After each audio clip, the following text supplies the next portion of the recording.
MedCram. Okay, so welcome to part 2 of our adrenal cortex lecture here on MedCram Lectures. I want to sort of go in a little bit and talk what we were talking about in part 1. So imagine our pituitary gland here, okay? And remember that ACTH comes from the anterior pituitary, and it is a hormone that is made and secreted from the anterior pituitary. And what causes it to be released but something called CRF, I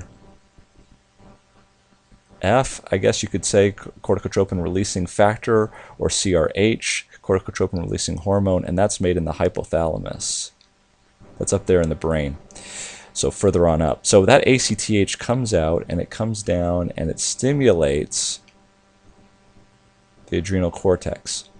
Now, in addition to the ACTH, there's also a little substance called melanocyte stimulating hormone. That's important when you're trying to figure out why you might have Addison's disease. So we said Addison's disease is where you're not getting the hormones of the adrenal cortex. Okay? Addison's.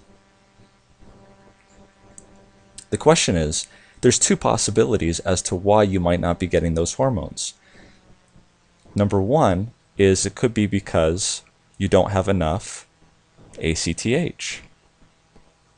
The other possibility is that you've got antibodies that are attacking your adrenal gland. So how would you be able to tell the difference between those two? Well, in both cases, what are you going to see? Are you going to see a reduction in aldosterone? You might see a reduction in aldosterone, but remember that, well, we'll talk about that. Remember what stimulates the three layers. There's the glomerulosa, the fasciculata, and the reticularis. Let's take each one and look at it very specifically. What would happen if you had antibodies attacking the adrenal gland? Well, that would be primary Addison's. Okay, so in primary Addison's, you're actually having a destruction of the adrenal gland. So what does that mean? Let's look at that. What would be your ACTH in that situation? Well, because you have no feedback to this, the ACTH is going to be high. Okay? All right. Now, what else is going to happen? Because the ACTH is going to be high, because this pituitary is making a lot of ACTH to tell this adrenal gland to work harder, work harder, work harder, but it's not because it's being destroyed, it's also going to secrete this melanocyte stimulating hormone. And so you're going to actually get hyperpigmentation.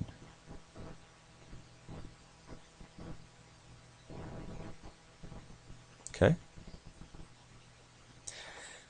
Now, because this is being destroyed, all of it, all the cortex, you're going to get a reduction in all three layers.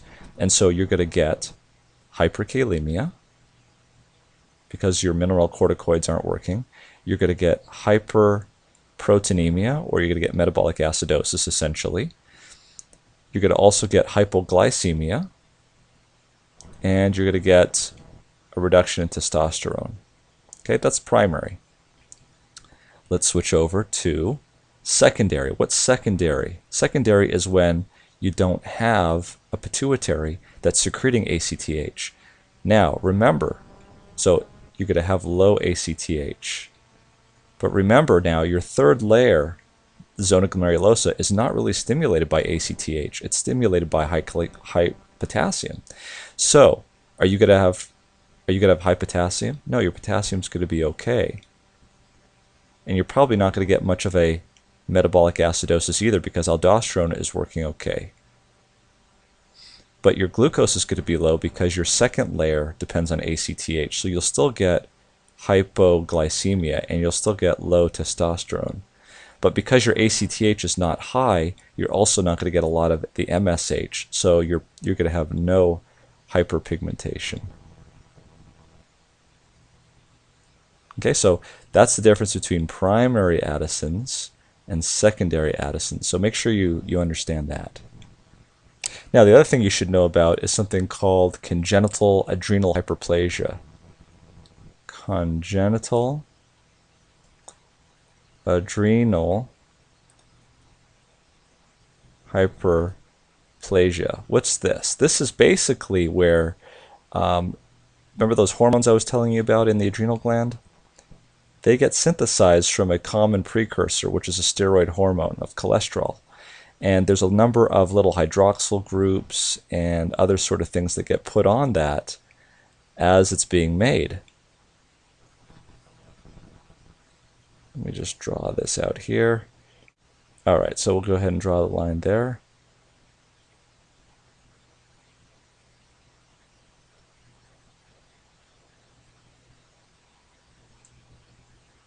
So we've got our three layers. Remember, we have the zona glomerulosa, the zona fasciculata, and the zona reticularis. And we know the three layers. Now there's a condition called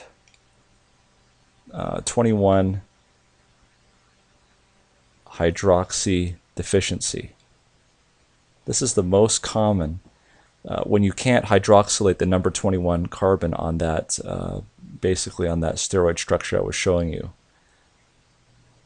which looks something like this. You don't have to know this. I'm just showing you to kind of get an idea about what kind of a chemical structure we're talking about, because remember, this is a steroid hormone.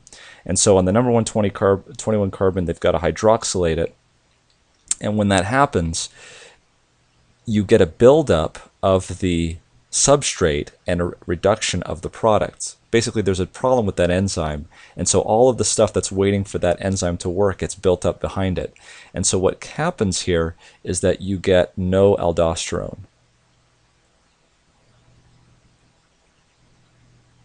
So you can imagine what's going to happen when you have no aldosterone. You're going to have hypotension, low blood pressure. And the way I try to remember this is kind of a mnemonic, is I think of to get from here to here requires a 21 hydroxylase. So if you just remember it that way, how are you going to remember this? In the 21 hydroxylase, which goes right here, just imagine a little 21 right here on that border.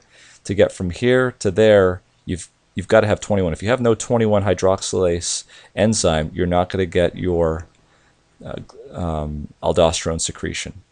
Okay, that's just kind of a nice way of remembering it. The next one is 11 hydroxylase deficiency. And with this one, you get virilization. Okay, and you get hypertension. And the way I remember that is I try to remember the 11 hydroxylase kind of being right around this area. So imagine a little 11 there. So if this was blocked for some reason, you wouldn't get any cortisol. But more specifically, you would get a lot of testosterone, and that's where the virilization comes from. So how do you explain the hypertension? Just imagine there's a substance called DOC down here, DOC, which builds up as well when you have 11 hydroxylase deficiency. Okay, it's kind of a fun way to remember this. The next one is 17 hydroxylase deficiency. Okay, so what do you get there? There you get no cortisol. You get no virilization,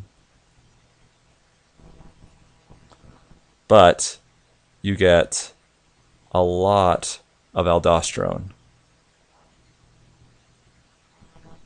So how am I going to remember that? Well, I try to think about it coming from here and going all the way back down to here.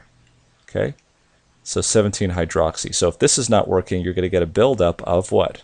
Aldosterone. Check. And if this is not working, you can't make any testosterone, so no virilization. And if you've got nothing here, you can't make any cortisol either. So kind of a fun way of remembering these things. It can be a little complicated. But if you remember these congenital adrenal hyperplasia possibilities, there's 21 hydroxylase deficiency where there's no aldosterone, you have decreased blood pressure. This is the most common, by the way. This is definitely the most common. If they're going to test you, they'll test you on that. Then there's 11 hydroxylase deficiency where you get increased virilization and increased hyperkalemia, increased hypertension. 17 hydroxylase deficiency, there's no cortisol, no virilization, but increased aldosterone. One of the other things you should know about is a syndrome called Conn's syndrome. Okay? In Conn's syndrome, you basically have an adenoma of the outer layer, which again, as we know, is the zona glomerulosa. So the zona glomerulosa. And so what do you expect are the symptoms of Conn's syndrome? Yeah, you could basically have hypertension. Why? Because of that sodium-potassium pump, you're going to have increased sodium. You're going to have hypokalemia, and you're going to have decreased protons, which is going to give you a metabolic alkalosis. And look at our acid-base lectures that we've had in the past, so you can understand. Now, with a metabolic alkalosis, you're going to have shift of calcium ions onto your albumin. We'll talk about that in other lectures. So Conn's syndrome is basically an adenoma of the zona glomerulosa, which is just making too much of the aldosterone. Great, and that concludes our lecture on the adrenal gland. Some very simple concepts, and you just sort of have to put it together, and you'll get the hang of it. Thanks so much.